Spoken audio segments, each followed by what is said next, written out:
Touch దాన్ని already చేసినావా? Annamayya statue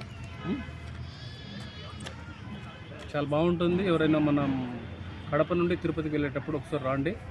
మధ్యలో బోయినపల్లి అనే గ్రామంలో ఉంటుంది. తాళ్ళపాక దగ్గరలో ఇది వెళ్తున్నాం. చూడండి, చాలా ఎక్సలెంట్గా ఉంటుంది. Thank you.